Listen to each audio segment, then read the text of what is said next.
Сәлем сұлу қыздар және қыз келіншектер. Бүгін сіздерге керемет тақырып төңірегінде әңгіме қозғағым келіп отыр. Барлық қыздар көпшілік ортада және жүрген жерінде бірден көзге түсуді қалайды.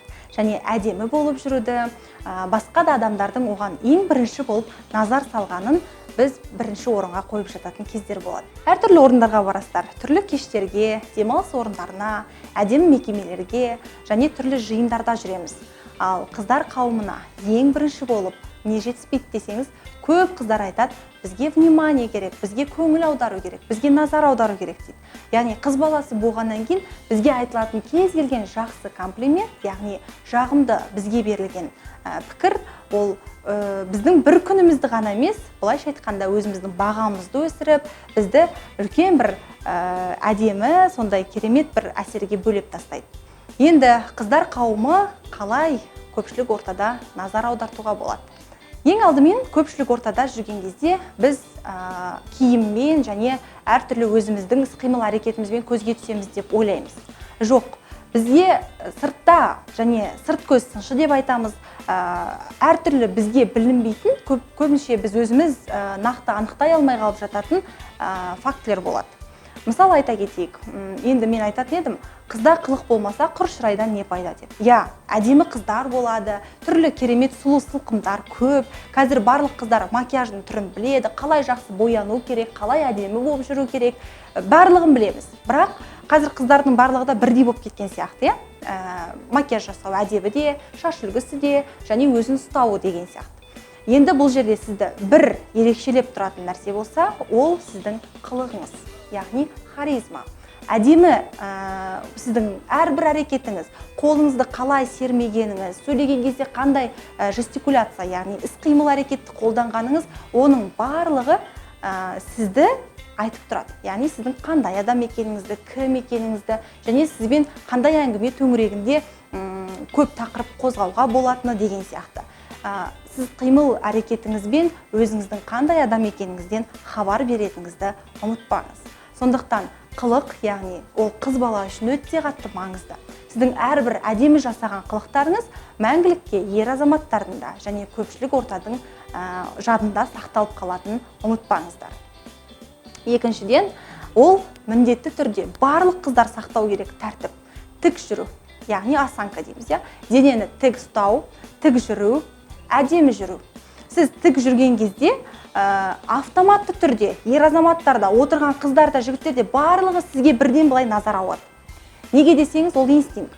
Бір әдемі болып кетіп баратқан дүние өзіне қарай қатты тартып тұрады, яғни магнит сияқты. Сондықтан сіз өзіңіз ойлаңызшы, қашан бір бүкірейіп, көңіл күйі жоқ, қалай болса солай киініп алған қызға назар аудару ол екіталай. Ал өзіне сенімді, әдемі жүрісі бар, қылығы жарасып тұрған, тік жүретін, өзінің денесін тік ұстай білетін, өзіне сенімді қыздарға көп адам назар аударады. Ал оны сіз кәдімгі тәртіп ретінде, өзіңізге ереже ретінде орнату керексіз. Көп адам тік жүре алмайды. Көп адам уайым қайғын ойлаған сайын еңсесі түсіп кетеді. Көбінше адамның барлығының миында проблема жүреді. Ол проблеманы ойлай берген сайын ол төмен қарап жүреді. Яғни оның жанары тіке әдемілікті аңсап, сондай бір керемет кербез, ондай бір жүрістің барлығын ұмытып кетеді. Сондықтан сіздерге айтатын кеңесім, ұмытпаңыз, сіз қыз баласысыз, тік жүріңіз. Және тік жүрген кезде сіздің жүрісіңіздің өзі әдемі, кербез, сондай бір тартымды болу керек та. Мысалы, 8 деген сан бар ғой, сол сияқты сіздің жүрісіңіз асықпай, маңғазданып, сіз өзіңіздің қыз екеніңізді білдіріп, қылығыңызды қосып, енді әрине ол жерде жасандылық қосуға болмайды. Тік жүрудің реті осы екен деп, қалай болса солай барлық елдің көзіне түсіп қалуды ойлап, қателік жіберіп алып жүрмеңіздер. Тік жүрудің әдемі әдебін сақтаңыз. Яғни сенімді екеніңізді және жүрісіңізді нақты, тіке, тура және өзіңізге жарасымды қылықтар қосып жүруді ұмытпаңыз. Бұл сізге берілген екінші кеңес. Ал үшіншіден, қыз баланы үнемі қандай екендігін айшықтап тұратын ол жібек шашы. Яғни біз шашқа көп көңіл бөлу керекпіз, шашқа көп назар аудару керекпіз. Әртүрлі күтім жасап, және шашымыз жылтырап, үнемі таза, әрі сондай бір жағымды иіс аңқып, немесе бюраланып тұратын болса, ер адамдардың көбінше назары бірден қыз баланың шашына түседі екен. көп айтады ғой енді. Мен бұл жерде сізге пайдалы кеңес ретінде, мысалы қыз баланың әртүрлі келісімшарт орнатуда, немесе жоғары жұмысқа орналасып кетуіне және әртүрлі жетістікке жетуіне көбінше оның сыртқы бет-әлпеті әсер етіп кетіп жатады. Ол енді жасырын емес. Қазір қыздардың барлық оқыған, тоқыған, білімді, барлық оны біледі. Сондықтан мына жібектей шашыңызды күтуді ұмытпаңыз, үнемі жуып, әдемі маска түрлерін жасап, әрдайым құлпырып жүрудің әрекетін жасаңыздар. Ал төртіншіден, бет күтімі өте қатты маңызды. Егер сіздің бетіңізде әртүрлі жаман бір безеу, шығып кеткен түрлі жаралар болмаса, әртүрлі болады ғой, енді әрбір қыз баласында неше түрлі денсаулығының дұрыс күтілмеуіне байланысты шығып кететін бетке шығатын жаралар болуы мүмкін. Безеу деген сияқты. Егер бетіңіздің терісі таза болмайтын болса, сіз оған әртүрлі күтім жасаңыз. Өйткені барлық ортада сіздің бетіңізге бірінші назар аударады. Адамның сыртқы әлпетіне назар аудару арқылы оның кім екендігіне сосын барып үңіледі. Келе салған адамға қарап, бірден ой жан дүниесі қандай әдемі демейді. Ой қандай күшті көйлек киіп алған, сырғасы қалай жарасып тұр өзіне, қандай күшті деп айтады. Демек сіздің сыртқы бет әлпетіңіз, киген киіміңіз өте қатты маңызды.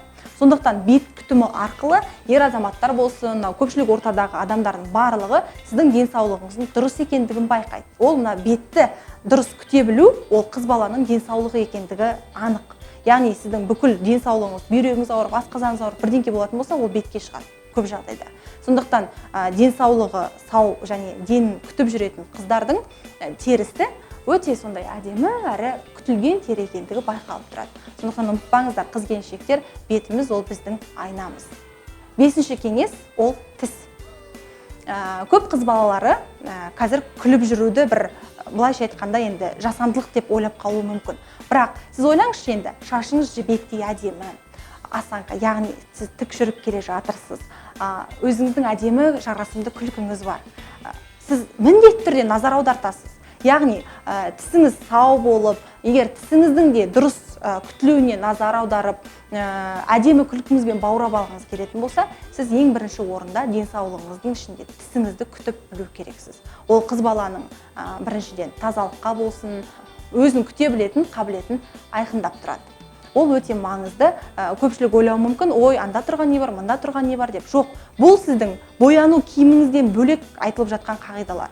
Сондықтан ұмытпаңыздар, қыз келіншектер. Күлкі ол біз айналаға сыйлайтын күн сәулесі сияқты нұр, ол шуақ.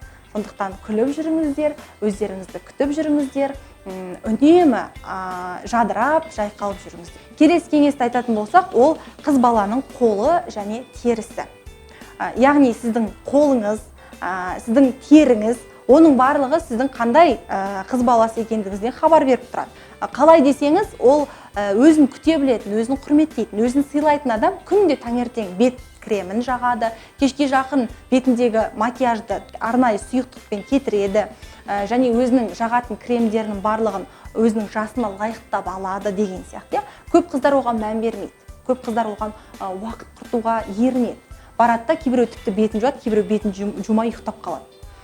Шаршап келдім ғой деген сияқты сылтаулармен. Жоқ, өзін сыйлай білетін адам күндіз бойы жүрген макияжын әдемі етіп сүртіп, дұрыс кремді жағып, яғни түнгі крем бар, біздің қыздар көп қолданатын, қолға бар крем, мұрынға арналған, көзге арналған, барлық жерге арналған крем бар ғой, енді білесіздер.